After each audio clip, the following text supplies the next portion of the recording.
I have a few points to make in the context of what has happened in Kashmir yesterday. And I will not mince my words. We must never let the judiciary of the country decide the security policy of the country. Chief Justice of India, ex-D.Y. Chandrachud, had pronounced directions to hold elections in Jammu and Kashmir. It is because of his directions that there were elections in the legislative assemblies, and he gave this lecture on why this is a paramount feature of representative democracy, etc., and that the government cannot put it on hold. Ladies and gentlemen, Justice Chandrachud pronounced that direction without understanding the security consequences, and I believe I have the right to ask whether the court is alive to the security concerns in Jammu and Kashmir today. These are not matters to be decided by judges. These are matters to be decided by generals and elected governments. What's going on in terms of internal security? Should the Lieutenant Governor take a little bit more responsibility? I was told that 3 days back, 17 IPS officers, including the SSP of Anantnag, were transferred by the LG. Why was that done? Do we not have a right to know? Should we not ask the LG? Is it not true that the GOC army in 2023 had said that the peaceful and stable, but wanting things to be peaceful and stable is okay, but reducing the footprint of security forces is not recommended at that stage? Why was there no police presence in Baisaran Meadows, a popular tourist spot in Pahalgam, which is practically in the middle of nowhere in a thick forest? Is this not a total failure of the state to protect its citizens? How long will we have this balanced approach going on in Delhi?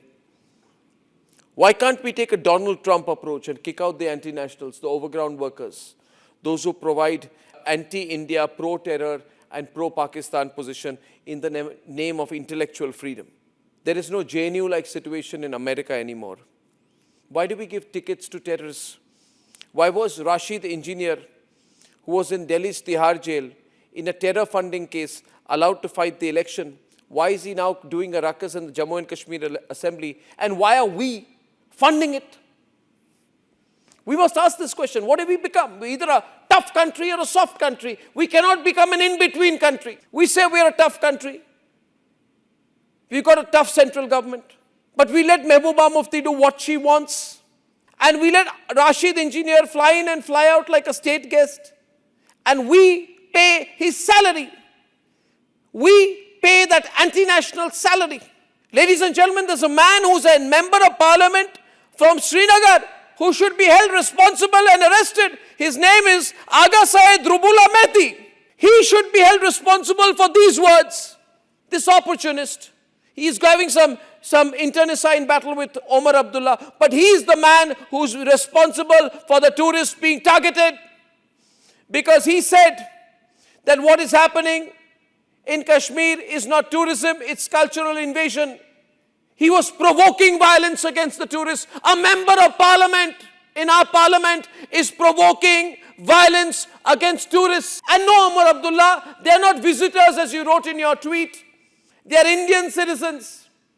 They are not visiting a neighboring country. You call them visitors. You should be ashamed of yourself, Omar Abdullah. They are not visitors, they are tourists. And they are visiting their own country. They are not visitors from outside. And this man, when he called tourist cultural invaders, what action did you take against him? The problem is, ladies and gentlemen, we are not a tough state. We are not a hard state. We don't learn our lessons. We believe we are a tough state. If we were a tough state, why did Ejaz Ahmed Garu, brother of the hanged terrorist and parliament attack convict Afzal Guru, contest the 2024 assembly elections from Sopore constituency? Why?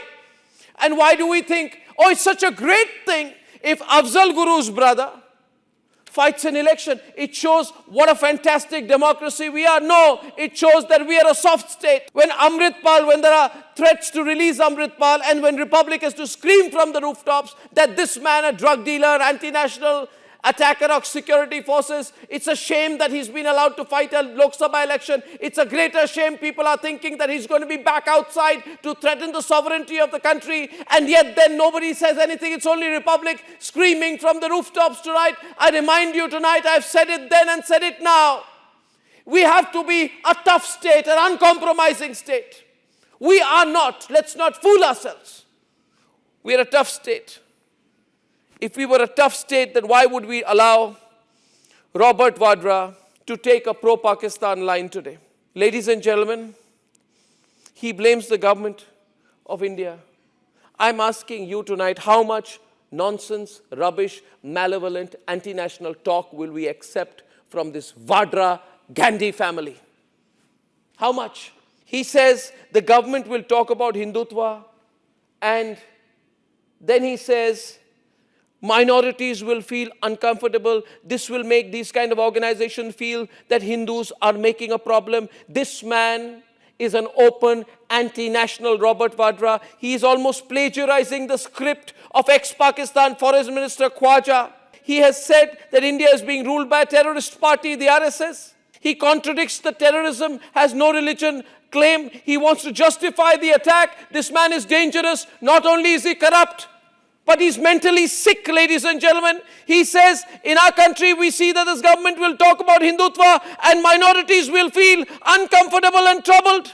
He's talking about minorities being troubled when there's been a massacre of so many people, including Intelligence Bureau officers, a Navy lieutenant wearing the uniform, married 10 days back, Robert Vadra, you malevolent elitist. And you take this pro-Pakistan line, you equate Indian Muslims to radical Islamists of Lashkar-e-Toiba. And we, while our soldiers die, while our intel soldiers die, when a 65-year-old woman is killed, when an 83-year-old man is killed, when our blood is boiling, have to hear members of this Vadra Gandhi family speak this rubbish and tolerate it. The same family from the same party that said 26/11 RSS ki sajish. Ladies and gentlemen, I've had enough with these opportunists. I want my country to be a tough state. I want my country to act, and if the Prime Minister is saying we're going to act against this ecosystem, I want to tell you, Mr. Prime Minister, we trust you. They are also part of that ecosystem. And lastly, I have a message for Asaduddin Owaisi as well. I will not forgive or forget, ladies and gentlemen, ever, that 3 hours before this attack happened, 3 hours before 28 of our fellow citizens were killed, and I'm sorry to have to say this, bullets planted inside their brain, point blank shot. Some of them asked what their religion was. Their pants pulled down, I will have to say it, ladies and gentlemen, to identify and target them, obviously, on religious lines. And then their wives asked, people killed, lined up, so many bodies that there were tarpaulin sheets put over them initially. And I'm saying this tonight, I have not even put 20% of the footage we have on air. But while all of this happened, and while the bodies are coming back, and while there is so much pain in our heart, the All India Muslim Personal Law Board and the All India Majlis-e-Ittihadul Muslimin was threatening 3 hours before this happened. They were threatening to hit the streets and saying to Muslims, hit the streets, show your power, provoking the Muslims constantly. Well, Mr. Asaduddin Owaisi, stop it. Your political opportunism can take a break for a while. You, AIM, PLB, Rahul Gandhi, all of you guys.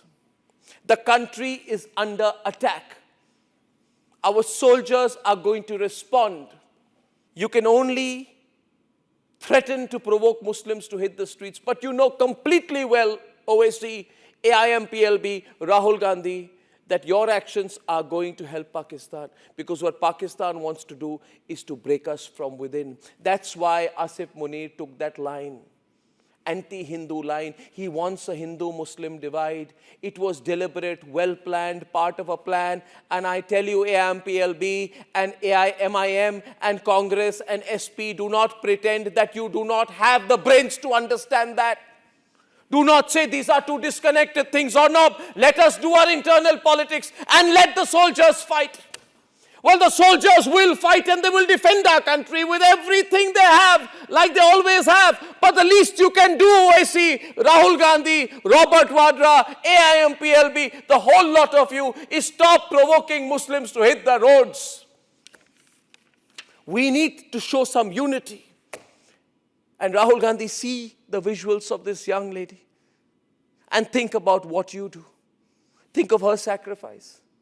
Think of her nationalism. And remember, Rahul Gandhi, she represents the new India. You represent nothing but the spoilt, corrupt, and rotting elitism of your family when you say, I do not even think India is not a nation.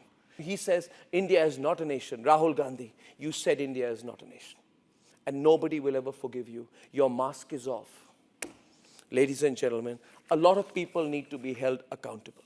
I know I've taken on everyone tonight, from an ex-Supreme Court Chief Justice to the Lieutenant Governor, to this Vadra Gandhi family, to this pro-Waqf protest brigade. I have nothing to lose, and we have nothing to lose. We cannot let the nation down. Only the nation matters. Only the nation matters.